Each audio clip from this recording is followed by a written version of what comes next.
सलाह ले पर संभल कर। मनुष्य एक सामाजिक प्राणी है जो कि लोगों के समूह के बीच में रहता है। इस समूह में कई तरह के रिश्तों को वो निभाता है। कुछ रिश्ते निस्वार्थ होते हैं, जबकि अधिकतर रिश्तों की नींव स्वार्थ पर टिकी होती है। हम जो प्रोफेशनल रिलेशन बनाते हैं, वो अधिकतर आदान प्रदान या यूं कहें एक से दूसरे को और दूसरे से पहले व्यक्ति को फायदे की बुनियाद पर ही टिके होते हैं। मैं यह नहीं कह रहा कि सभी रिश्तों के पीछे स्वार्थ ही होता है, लेकिन हाँ, आज की दुनिया में अधिकतर इंसान अपना फायदा देखकर ही रिलेशन बनाते हैं। दोस्तों, ऐसा कई बार होता है कि हम किसी दुविधा में फंस जाते हैं और हमें किसी की राय की जरूरत पड़ती है। तब हम अपने आसपास के लोगों से उस बारे में सलाह मशवरा करते हैं कि हमें क्या करना चाहिए। कई बार उनकी राय हमें सही रास्ते का मार्ग दिखाती है, तो कभी और ज्यादा हमारे नुकसान का सबब बन जाती है। अगर आप माता पिता, भाई बहन, सच्चा दोस्त आदि निस्वार्थ रिश्तों को, जो कि आपको सही राय ही देते हैं, छोड़ दें, तो बाकी अधिकतर समाज के और वर्क प्लेस के लोगों से सलाह ले जरूर, पर अपना विवेक भी बनाए रखें, क्योंकि कई बार ऐसे सलाह देने वालों का स्वार्थ भी उनकी सलाह में छुपा रहता है। इसलिए सुने सबकी पर माने अपने विवेक और अंतरात्मा की। एक बार एक आदमी अपने छोटे से बालक के साथ एक घने जंगल से जा रहा था। तभी रास्ते में उस बालक को प्यास लगी और उसे पानी पिलाने उसका पिता उसे एक नदी पर ले गया। नदी पर पानी पीते पीते अचानक वो बालक पानी में गिर गया और डूबने से उसके प्राण निकल गए। वो आदमी बड़ा दुखी हुआ और उसने सोचा कि इस घने जंगल में इस बालक की अंतिम क्रिया किस प्रकार करूं।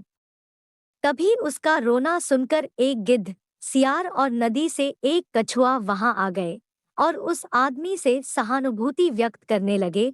आदमी की परेशानी जानकर सब अपनी अपनी सलाह देने लगे। सियार ने लार टपकाते हुए कहा, ऐसा करो, इस बालक के शरीर को इस जंगल में ही किसी चट्टान के ऊपर छोड़ जाओ, धरती माता इसका उद्धार कर देगी।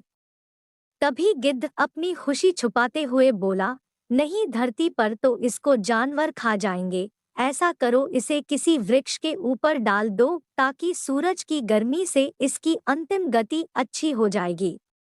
उन दोनों की बातें सुनकर कछुआ भी अपनी भूख को छुपाते हुआ बोला, नहीं, आप इन दोनों की बातों में मत आओ। इस बालक की जान पानी में गई है, इसलिए आप इसे नदी में ही बहा दो। और इसके बाद तीनों अपने अपने कहे अनुसार उस आदमी पर जोर डालने लगे। तब उस आदमी ने अपने विवेक का सहारा लिया और उन तीनों से कहा, तुम तीनों की सहानुभूति भरी सलाह में मुझे तुम्हारे स्वार्थ की गंध आ रही है। सियार चाहता है कि मैं इस बालक के शरीर को ऐसे ही जमीन पर छोड़ दूं ताकि ये उसे आराम से खा सके, और गिद्ध, तुम किसी पेड़ पर इस बालक के शरीर को इसलिए रखने की सलाह दे रहे हो ताकि इस सियार और कछुआ से बचकर आराम से तुम दावत उड़ा सको। और कछुआ, तुम नदी के अंदर रहते हो, इसलिए नदी में अपनी दावत का इंतजाम कर रहे हो। तुम्हें सलाह देने के लिए धन्यवाद, लेकिन मैं इस बालक के शरीर को अग्नि को समर्पित करूंगा, ना कि तुम्हारा भोजन बनने दूंगा। यह सुनकर वो तीनों अपना सा मुंह लेकर वहां से चले गए। दोस्तों, मैं यह नहीं कह रहा हूं कि हर व्यक्ति आपको स्वार्थ भरी सलाह ही देगा, लेकिन आज के इस कॉम्पिटिटिव युग में हम अगर अपने विवेक की छलनी से किसी सलाह को छान ले तो शायद ज्यादा सही रहेगा। हो सकता है कि आप लोग मेरी बात से पूरी तरह सहमत ना हो, पर कहीं ना कहीं आज के युग में ये भी तो सच है कि मेरे नजदीक रहते हैं कुछ दोस्त ऐसे जो मुझ में ढूंढते हैं गलतियां अपनी। शिक्षा। सुनो सबकी, करो मन की।